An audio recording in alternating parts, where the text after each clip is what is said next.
The giant council hall was filled with beings from every corner of the galaxy. Some looked like walking crystals that sparkled under the lights. Others were clouds of gas that changed colors when they spoke. Ancient lizard-like creatures sat in the highest seats, watching everything with cold eyes that had seen thousands of years pass by. Ambassador Marcus Webb stood alone in the center of the room. He was the only human there, and every alien eye was locked on him. His heart was racing, but his face showed nothing. He had been a diplomat long enough to know that showing fear was the same as admitting defeat. Counselor Thrain rose from his seat. He was massive, nearly 12 feet tall, with 6 arms that moved independently. His species had ruled parts of the galaxy for longer than humans had existed. When he spoke, his voice echoed off the walls like thunder. The human representative will hear our judgment. Your species has been found guilty of breaking the most sacred laws of this council. You have built weapons that violate the Covenant of Peaceful Stars. The evidence cannot be disputed. Marcus took a breath before responding. The evidence you speak of has been tampered with. Our research facilities have done nothing illegal. Everything we built was for defense, nothing more. Another counselor stood up. Her name was Vesh, and her body was made of water that somehow held its shape without a container. When she was angry, waves rippled across her surface. Right now, those waves were violent. Defense? You call weapons that can crack planets defensive? Your energy readings show power levels that no young species should possess. You have built networks that span your entire system, all designed for war. Do not insult us with lies. Marcus wanted to argue more, but he knew it was pointless. This trial had been decided before he ever walked into the room. The council had already made up their minds. They were scared of what humans might become, so they were cutting Earth off before humanity could grow too strong. The vote happened quickly. 47 different species voted to kick humans out of the council. Only 3 chose not to vote at all. Not a single voice spoke in defense of Earth. Thrain raised all 6 arms in a gesture of finality. Humanity is removed from the Galactic Council effective immediately. All trade agreements are canceled. All technology sharing stops today. You have 30 days to remove all human vessels from Council space. After that, any human ship we find will be destroyed on sight. No warnings. No second chances. Marcus allowed himself a small smile that made several aliens shift uncomfortably in their seats. You are making a terrible mistake, but we will leave as you command. Just remember this day. We will remember it, and someday you will too. His ship left the council station within the hour. As soon as he was far enough away, Marcus sent an encrypted message back to Earth. It was only 7 words long, but those words would change everything. Protocol Exodus is active. We are free now.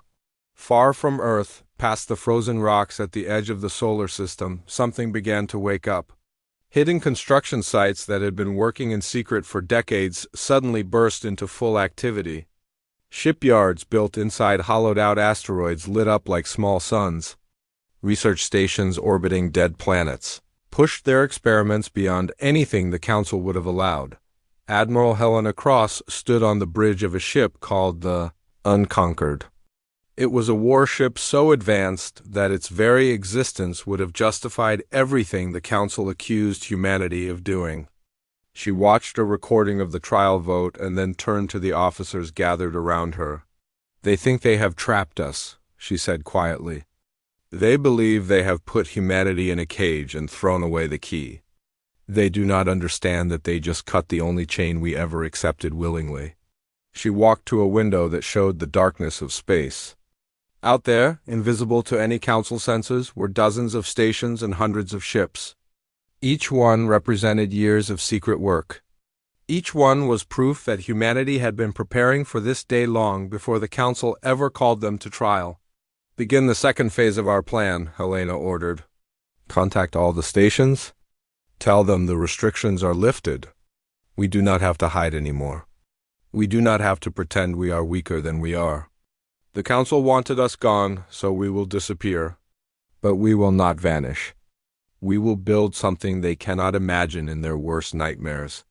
Her second-in-command, a young officer named David Grant, looked worried. "Admiral, if we reveal our true strength too quickly, they might unite against us. The entire galaxy could become our enemy." Helena shook her head. "They will not see us until we want them to. We have learned to hide in the spaces between stars in the cold, dark places where council ships never go. We have found the forgotten corners of the galaxy and made them ours. Let the council think we are beaten. Let them believe we will crawl back to Earth and stay there like frightened children." She pulled up a star map that showed dozens of systems marked in red. Each mark was a place where humans had been working in secret. Mining operations, research facilities, colony sites, training grounds, all of it hidden from the council's eyes. "The council called us dangerous," Helena continued. "They said we were too aggressive, too unpredictable, too willing to break the rules." They were right about all of it. But they made one critical mistake. They thought exile would weaken us. Instead, they gave us exactly what we needed: freedom. Freedom from their oversight. Freedom from their restrictions. Freedom to become what we were always meant to be. David studied the map with growing understanding. "How long have we been planning this?" "Since the day we first met the council," Helena admitted. "Our leaders knew that advanced species would never truly accept us as equals. They would always see us as children who needed to be controlled. So we smiled and played along while building our real strength in secret. The council exile just moved up our timeline." Out in the darkness, construction continued. Ships unlike anything the galaxy had ever seen took shape in hidden yards. Weapons that bent the laws of physics were tested and perfected. Shields that could withstand almost anything were installed and calibrated. All of it happening in silence. Invisible to the council that thought they had won, Marcus Webb's ship finally reached Earth 3 weeks later. He expected to find a planet in mourning, grieving their expulsion from galactic civilization. Instead, he found celebrations in every major city. Humanity had been waiting for this moment. They had been preparing for it. And now, finally, they could stop pretending to be something they were not. The council had exiled Earth, thinking they were removing a threat. They had no idea they had just released humanity from the only promise that kept them peaceful. The exile was not a punishment. It was liberation, and the empire that would rise from it would be nothing like anything the galaxy expected. In the cold dark between stars, humanity's true work was only beginning. The disappearances started slowly. At first, the council did not even notice. One patrol ship here, another there. Space was vast and ships sometimes had accidents. But then the reports started piling up, and someone noticed a pattern. Commander Brelis sat at his desk reviewing the files for the 5th time. He was in charge of the Council Defense Fleet, a position he had held for 20 years. In all that time, he had never seen anything like this. 17 ships, he said aloud, even though he was alone in his office. 17 ships in 3 months, all gone without a trace. His second officer, Lieutenant Korvax, entered the room carrying more reports. Korvax was young but smart, and Brelis had learned to trust his instincts. "Sir, I have been studying the pattern of disappearances. They all happen near the boundary of human quarantine space. But something is strange. The ships were not attacked while crossing into Forbidden's territory. They vanished while on our side of the border." Brelis felt cold fingers of fear trace down his spine. "Show me." Korvax projected a holographic map of the region. Red dots marked where each ship had last been detected. They formed a ring around human space, but all of them were in areas where council ships had every right to be. "It is almost like something is reaching out from human territory and pulling our ships in," Korvax said carefully. "But that should be impossible. Our sensors would detect any weapon with that kind of range." Before Brelis could respond, alarms started blaring throughout the station. Emergency channels lit up with a distress call from the patrol cruiser Dauntless Decree. "This is Captain Morris of the Dauntless Decree. We are under attack by unknown vessels. They appeared from nowhere. No warp signatures detected. No warning at all. Hull design is completely foreign. Energy weapons unlike anything in our database. We are attempting to. The message cut off into static. Brelis immediately ordered 3 heavy battle cruisers to investigate. They were equipped with the best sensors the Council had, capable of detecting a single ship from light years away. If anything was out there, they would find it. The cruisers arrived at the location within 6 hours. Their captains were experienced veterans who had fought in the last Galactic War. They knew what to look for. They knew how to read the signs of battle. They found nothing. No debris. No energy signatures. No radiation. No evidence that a ship had ever been there at all. It was as if the dauntless decree had simply ceased to exist. But they did find something that made every captain's blood run cold, floating in space. Precisely where the dauntless decree had been was a simple message buoy. It was human-made, basic technology that any species could build. When they activated it, a text message appeared in perfect Council standard language. You created the boundary. We suggest you respect it. This is your only warning. The message was transmitted back to Council headquarters within minutes. Within an hour, every councillor had read it. Within a day, emergency sessions were being called. Councillor Thrain stood before the assembled council, his 6 arms trembling with barely controlled rage. How is this possible? How are humans defeating our warships without leaving any evidence? How are they bypassing every sensor system we have? Intelligence Director Phaedra floated at the center of the chamber. Her species had the most advanced information networks in the galaxy. If something was happening, she should know about it. But her colors were shifting in patterns that indicated deep disturbance. We have no explanation, she admitted. Our intelligence agents near human space have stopped reporting. The automated probes we sent toward Earth returned corrupted data. When our experts analyze the corruption, it appears intentional, as if something is editing what we are allowed to see. Councillor Vesh rippled with agitation. We should send a battle fleet. Show them that we will not tolerate these attacks. An older councillor named Eric spoke up. He was ancient even by council standards, and his species had been founding members thousands of years ago. He had abstained from the vote to exile humanity, and everyone knew he had opposed it privately. Are they attacks? Eric asked quietly. We have found no wreckage, no bodies, no proof of destruction.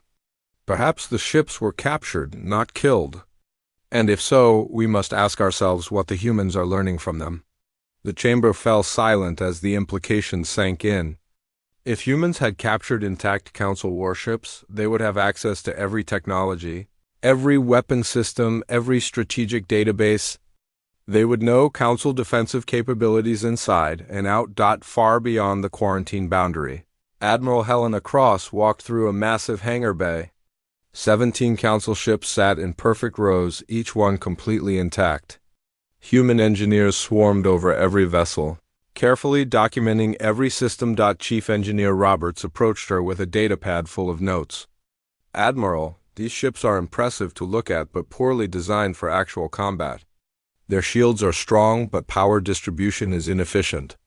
Their sensors have 3 distinct blind spots that a skilled pilot could exploit.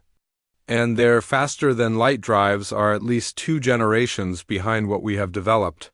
Helena nodded, unsurprised. The Council builds ships for intimidation, not innovation.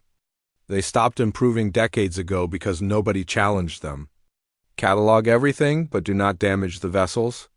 When the right time comes, we will return them along with a message.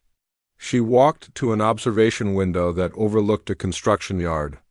Dozens of ships were being built, each one incorporating lessons learned from Council technology while pushing far beyond it. These were not ships designed to impress. They were designed to win. How long until the fleet is ready? She asked. The first battle group will be operational in 6 months, Roberts replied. Full fleet deployment in 18 months. But Admiral, even with what we have now, we could challenge the Council if they attack. They will not attack, Helena said with certainty. They are too afraid. Every ship that disappears makes them more cautious, more uncertain. They do not understand what they are facing, and fear of the unknown is more powerful than fear of a visible enemy. She pulled up a tactical display showing Council fleet movements. Their ships were pulling back from the boundary, creating a larger buffer zone. Exactly what Helena wanted. "We are not building this fleet to fight the Council," she explained. "We are building it to make sure we never have to fight them. Once they understand that attacking us is suicide, they will have no choice but to negotiate. And when they do, we will dictate terms as equals, not as the exiled children they tried to forget about." David Grant entered the hangar, excitement clear on his face. "Admiral, our scouts report something interesting. Several Council colony worlds near the boundary have sent secret messages asking about our intentions. They want to know if humans would accept new members into an alliance." Helena smiled. This was the part of the plan she had been waiting for. Begin preliminary talks. Offer them protection and technology sharing in exchange for mutual defense agreements. Make it clear we have no interest in controlling them. We want partners, not subjects. As the message went out to the curious colonies, Helena turned back to the window. The Council thought they had caged humanity by creating a quarantine zone. They did not realize they had given humans a perfect place to build something new, something that would challenge the Council's authority. Without firing a single shot, the galaxy was about to learn that humans did not just build weapons when cornered. They built alternatives. They created options. And they turned exile into opportunity. 17 captured ships sat in the hangar, each one a lesson in Council weakness.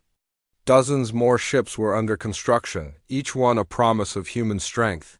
And somewhere beyond the boundary, colonies were beginning to wonder if the Council way was the only way. The disappearances would continue.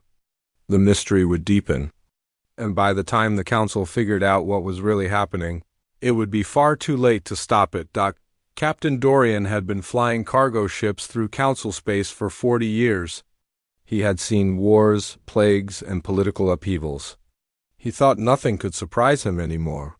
He was wrong. His ship, the Prophet's Promise, was 3 days from port when the sensors started showing impossible readings. His crew gathered around the display screen, trying to make sense of what they were seeing. "That cannot be natural," said his sensor operator, a young woman named Lisa. "The gravitational readings are off the scale, but there is almost nothing visible on optical scanners." Dorian made a decision that would change galactic history. Set course for the anomaly. Slow and careful. If anything looks dangerous, we jump out immediately. What they found floating in space defied explanation. The structure was the size of a small moon. Its surface seemed to absorb light, making it nearly invisible against the stars. Only the way it bent space around itself revealed its presence. Geometric patterns covered its hull, designs that hurt to look at because they seemed to exist in more dimensions than the human eye could process. "Sir," Lisa said, her voice shaking, "the power readings from that thing are insane. It is producing more energy than our entire civilization uses in a year. And it is just sitting there, idling." Dorian had hauled cargo through 3 wars. He had survived 2 different plague zones. Nothing scared him. But this did. Send all this data to Council intelligence. Maximum priority. Then plot the fastest course away from... Every screen on the bridge suddenly changed. A human woman appeared on all of them at once. She wore a uniform Dorian had never seen before. Behind her, through observation windows, he could see a command center filled with activity and advanced technology. "Captain Dorian," the woman said. Her smile was pleasant, but her eyes held the weight of someone who had made hard choices. "I am Director Lauren Pike. Thank you for finding this facility. We have been waiting for someone to discover it." Dorian found his voice. "This is human-built?" "One of 17, Pike confirmed. "Orbital defense platforms positioned throughout the sectors surrounding our quarantine zone. We wanted the Council to understand the situation before they make another mistake." "What situation?" Pike's expression hardened. "The Council exiled us for developing prohibited technology. They were correct to be concerned, but wrong about our intentions. We never wanted conflict. We wanted security. When they cast us out, they removed the only thing holding us back. So we built, and built, and built. She gestured, and the display changed to show a star map. Dozens of systems glowed with markers indicating hidden facilities, research stations, and manufacturing centers. The network extended far beyond Earth's home system. Threading through space the Council had ignored. "You have been colonizing during your exile?" Dorian whispered in shock. "Colonizing, fortifying, advancing," Pike nodded. "Every species the Council pushed aside, every race deemed too primitive for membership, every world labeled unsuitable for development. We found them. We offered them something the Council never would: partnership without control, technology without strings attached, respect without conditions. The Council will see this as war," Dorian said. "The Council will see this as deterrence," Pike replied.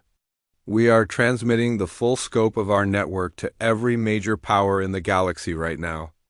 We want everyone to understand that we did not build weapons to attack. We built them to ensure we are never helpless again. Those patrol vessels that disappeared, the crews are alive and unharmed. We are returning them today with this message. The quarantine works both ways."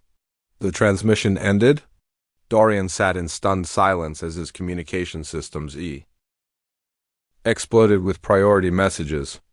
Every Council member species was demanding answers about the massive data dump spreading through galactic networks. In the Council chambers, chaos erupted. Holographic projections showed the extent of human expansion.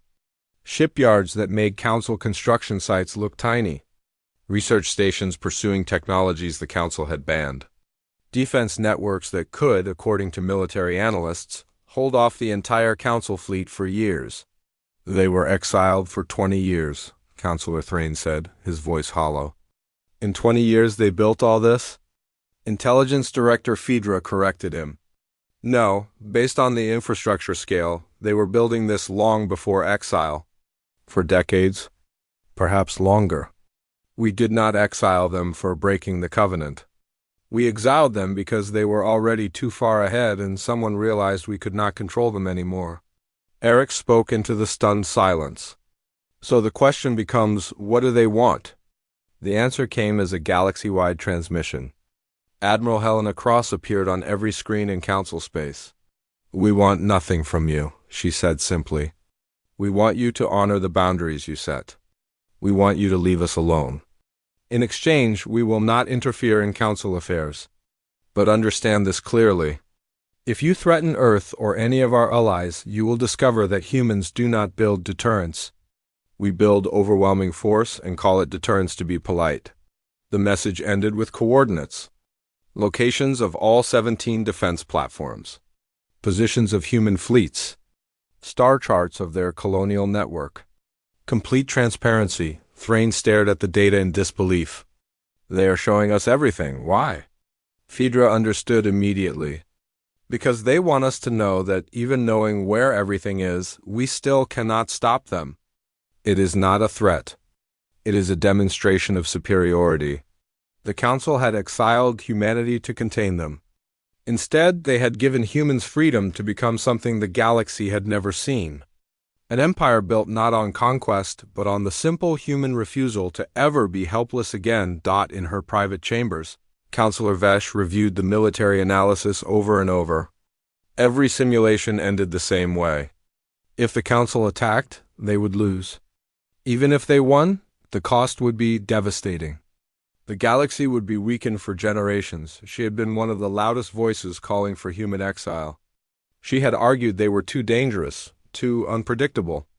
Now she was reading reports that proved she had been right. But in the worst possible way, a message arrived on her private channel. It was from Admiral Cross. "Councillor Vesh, I know you led the movement to exile us. I know you believed you were protecting the galaxy. Perhaps you were right. Perhaps humans were too dangerous to remain in the Council. But consider this. You made us dangerous by pushing us out. You removed the moderates who wanted cooperation and empowered those who demanded strength. You created the very threat you feared. The question now is whether you will compound that mistake by trying to destroy what you created. or whether you will accept that the galaxy has changed and work with us to make sure that change benefits everyone. Vesh read the message 3 times. Then she did something she had never done before. She sent a message to Thrain requesting a private meeting to discuss diplomatic options. The galaxy had changed. The Council was no longer the only power that mattered. Humanity had built an empire in the shadows, and now they had revealed it to the light. The only question remaining was whether the old powers could adapt to a new reality where they had to share authority. Whether pride would lead to war or wisdom would lead to peace. Captain Dorian and his crew were released without harm. They returned to port with a story nobody would believe, but the data they carried was real. The platforms were real. The human empire was real. And the galaxy would never be the same. The crisis began in a region of space the Council called the Outer Reaches. It was far from the core territories, populated mostly by colonies that the central government barely paid attention to. The perfect target for raiders, the Vryn had been a problem for generations. They were insectoid creatures who lived for battle and conquest. Council fleets kept them contained most of the time, but every few years they would surge out in a massive attack. This time was different. This time they hit 70 colony worlds simultaneously. Counselor Thrain watched the casualty reports climb with a sick feeling in his stomach. The Council fleet was spread thin across normal patrol routes. It would take weeks to gather enough ships to mount an effective defense. By then, millions of colonists would be dead. Deploy everything we can spare, he ordered. Authorize the reserve fleets. We cannot let the outer reaches fall. Phaedra stood nearby, monitoring multiple data streams at once. Sir, the human networks are showing massive activity. Data traffic between their stations has increased by 1,000%. They are monitoring the Vryn assault. Let them watch, Thrain said bitterly. They made it clear they will not interfere in Council affairs. What happened next would be studied by military academies for centuries. The Vryn attack fleet numbered in the thousands. They descended on a colony world called New Prosperity like locusts. The local defense force fought bravely but was overwhelmed. Half the population managed to evacuate before the defenders were destroyed. The Vryn ships moved into orbit, preparing to bombard the surface and kill. Everyone left behind. Then the stars moved. That was how the colonists described it later in their reports. The background starfield shifted, and suddenly 17 massive vessels hung in space where nothing had been moments before. They did not arrive via warp or any known faster-than-light method. They simply appeared as if space itself had folded to accommodate them. The lead vessel was enormous. It made Council heavy cruisers look like toys. A single communication channel opened to the Vryn fleet. The voice was human, but the words were spoken in the clicking language of the Vryn. You are attacking civilians under protection of the Human Defense Compact. Withdraw immediately or be destroyed. The Vryn had never encountered humans before. They did not recognize the authority making demands. They responded the only way they knew how. With weapons fire, the battle lasted 4 minutes. Human vessels moved with grace that seemed impossible for ships that large. Their shields absorbed Vryn plasma weapons without visible strain. Their own weapons, beam arrays that seemed to tear holes in space itself, carved through Vryn armor like it was paper, but they did not annihilate the raiders. Instead, with surgical precision, they disabled every single Vryn vessel. Thousands of ships left powerless and drifting. Not destroyed. Not obliterated. Just neutralized. Admiral Cross transmitted to the paralyzed fleet. You have 1 day to collect your vessels and withdraw. If you return to this region of space, we will not be so gentle. Spread the word. Human protected worlds are not targets. Then, as suddenly as they had arrived, the human ships vanished. The Council emergency session convened within hours. They intervened, Counselor Vesh said, confusion evident in her rippling surface. They claimed neutrality, yet they defended Council colonies. Phaedra pulled up administrative records. Not Council colonies. New Prosperity and the other worlds they defended all filed independence declarations within the last month. All of them joined something called the Human Defense Compact. We missed it because we were focused on tracking human military assets. Eric's actually laughed. The sound was strange and crystalline. Brilliant! They are not interfering in council affairs because those worlds are no longer council affairs. They have been recruiting our own colonies. Thrain's face darkened with anger. This is theft. This is poaching of sovereign territories, is it? Eric's challenged. The colonies filed legal independence declarations. Under council law, we do not forbid secession. We just make it pointless because no independent world can survive without council protection. But now humans offer an alternative. Protection without bureaucracy, military support without oversight, technology sharing without restrictions. Can you blame the worlds for accepting? An analyst brought up more data. Sir, we are detecting 17 more independence declarations, all from outer reach colonies, all filing to join the compact. And there's something else. We are receiving petitions from 4 council member species requesting information on joining humanity's defensive alliance. The chamber erupted in shouting and arguments. In a secure conference room aboard the Unconquered, Admiral Cross met with representatives from 43 non-council civilizations. Some were outcasts. Others were species the council deemed too primitive. Many were simply tired of council bureaucracy. The compact offers simple terms, Cross explained. We provide military protection and technology sharing. In exchange, you maintain your sovereignty, contribute to mutual defense, and honor agreements on certain weapons. Our list of prohibited weapons, not the council's. We do not dictate your governments, your cultures, or your development. We do not require you to adopt our systems. A representative from a feline species raised a claw. And if we wish to leave the compact? You file a withdrawal notice with 6 months' warning. We help you transition defensive capabilities to local control. We remain available for trade and diplomatic relations. Cross smiled slightly. We learn from the Count. Ill's mistakes, forcing loyalty breeds resentment. Earning it builds empires that last. The vote to join was unanimous. Councillor Thrain stood alone in his private chambers late that night. The intelligence reports made his blood run cold. The Human Compact now commanded loyalty from over 200 worlds. Their technology continued advancing beyond council understanding.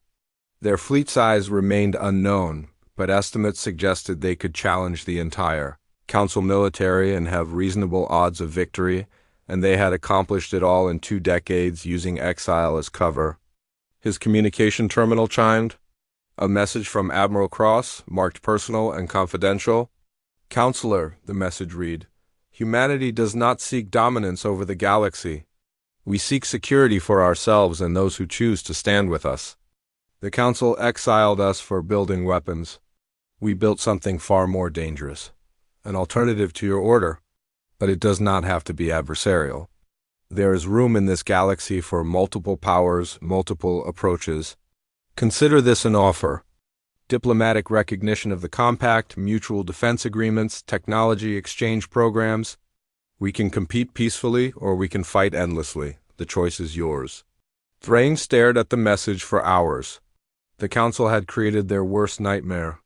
Not by exiling humanity too harshly, but by underestimating what determined beings could accomplish. When you removed the restrictions they had been politely tolerating, the test was not whether humans could build an empire.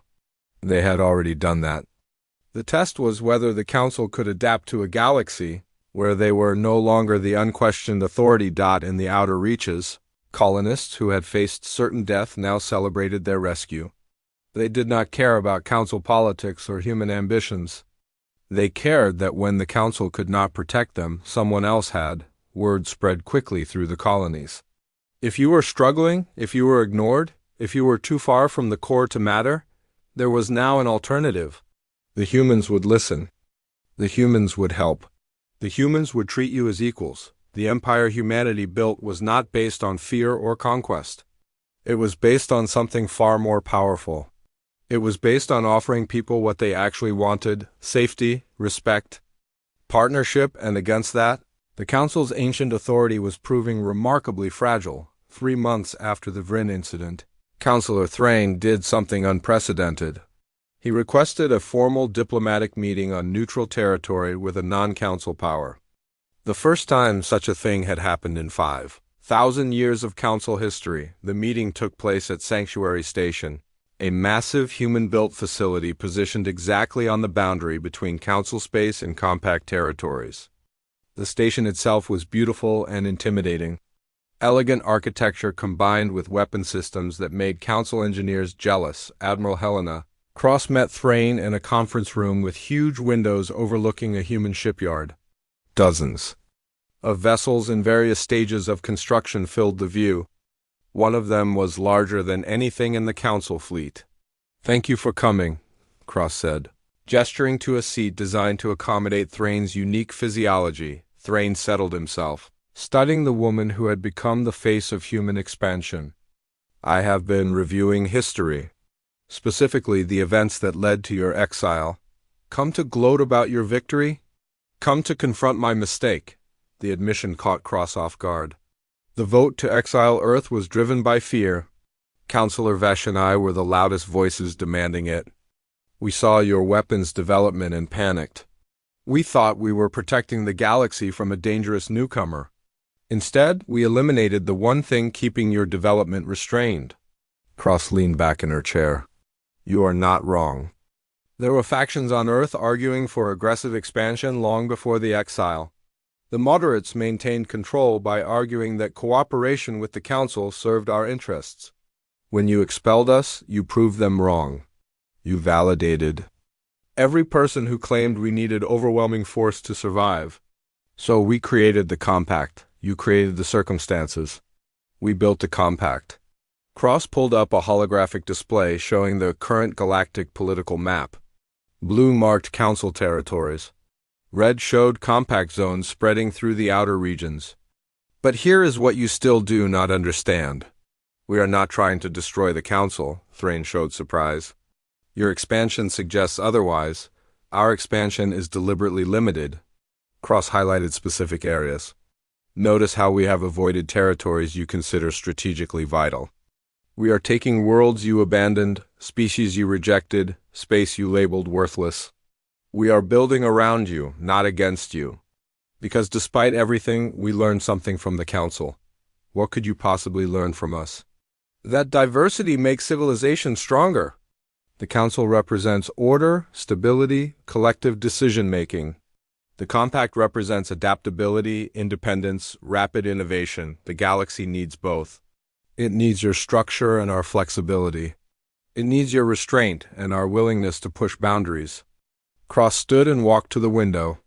"We came to the Council hoping for partnership. You gave us exile instead.